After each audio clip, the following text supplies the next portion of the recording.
समर्थ सदगुरुदेव श्री रामलाल जी सियाग दादा गुरुदेव ओम श्री गंगाय नाथाय नमः। गुरु सियाग सिद्ध योग ऑटोमेटिक योग आध्यात्मिक मार्ग। मोक्ष के प्रति इस युग का मानव उदासीन क्यों? आगे का भाग 2 देखते हैं सदगुरुदेव की सिद्ध योग की बुक से क्या बताते हैं। भाग 2 में सदगुरुदेव श्री रामलाल जी सियाग इस समय विश्व में पूर्ण रूप से माया का साम्राज्य है। हमारा दर्शन तो ईश्वरवाद का जनक है।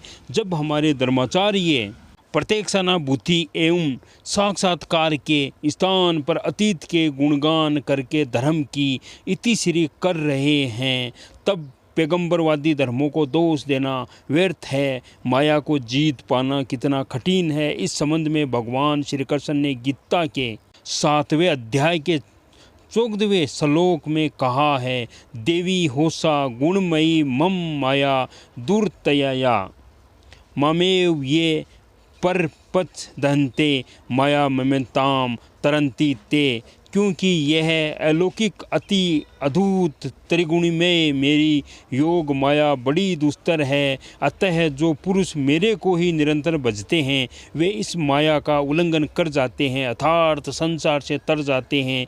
इस युग के धर्माचार्य लौकिक समस्याओं का समाधान करने में समर्थ नहीं है। अलौकिक समस्याओं के समाधान की कल्पना ही नहीं की जा सकती है।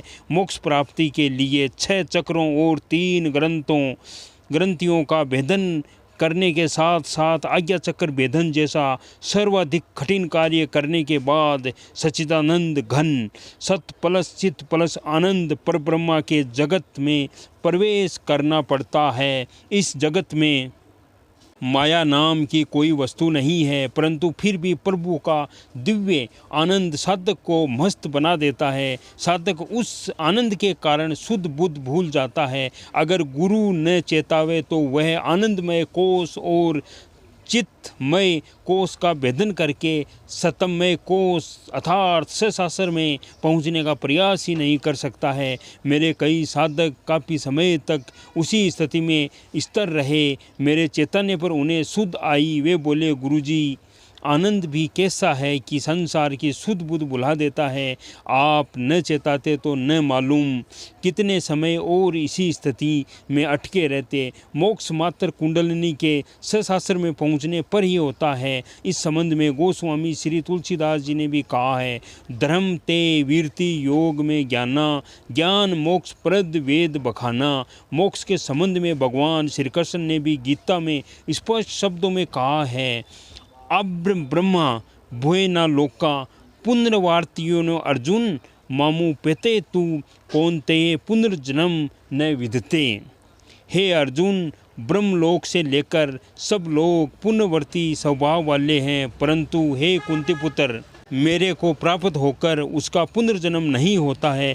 मात्र योग से ही सहज समाधि और सहज समाधि से मोक्ष संभव है। योगी की स्थिति का वर्णन करते हुए भगवान ने कहा है, तप शिव भयो दिखो योगी ज्ञानी भयो पी मतो दिखे। कर्मी भय श्राद्ध दिखो योगी तस्मादोगी भवाज गुणी।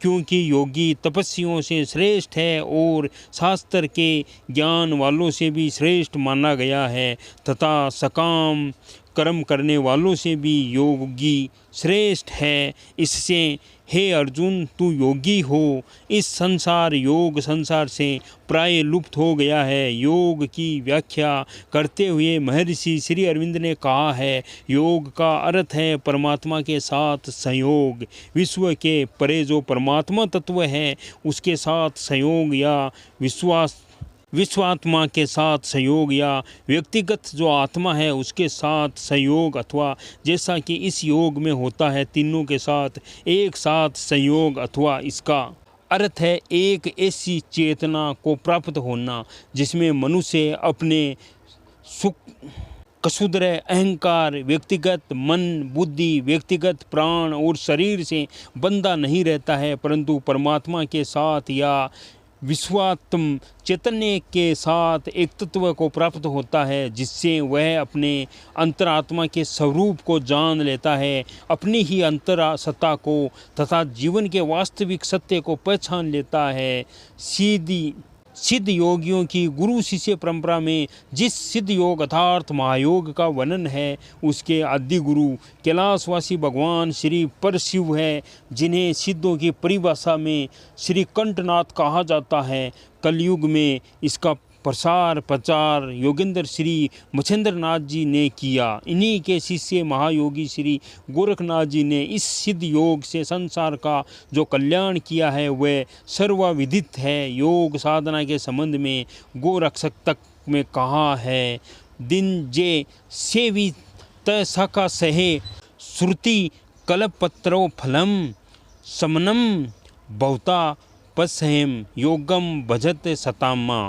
वेद कल्पतरु है, इस तरह कल्पतरु की शाखाएं पक्षियों के आश्रय स्थान है। ठीक इसी तरह दिवंजों द्वारा वेद की शाखाओं का परिशीलन किया गया है। वेद रूपी कल्पतरु का अमर फल योग है। हे सत्पुरुषों, इसका सेवन करो। ये योग संसार के त्रिविध तापों आदि भौतिक आदि दैविक व आदि देहिक का समन नाश करता है। समर्थ सतगुरुदेव श्री रामलाल जी सियाग। जय गुरुदेव जी, जय दादा गुरुदेव जी।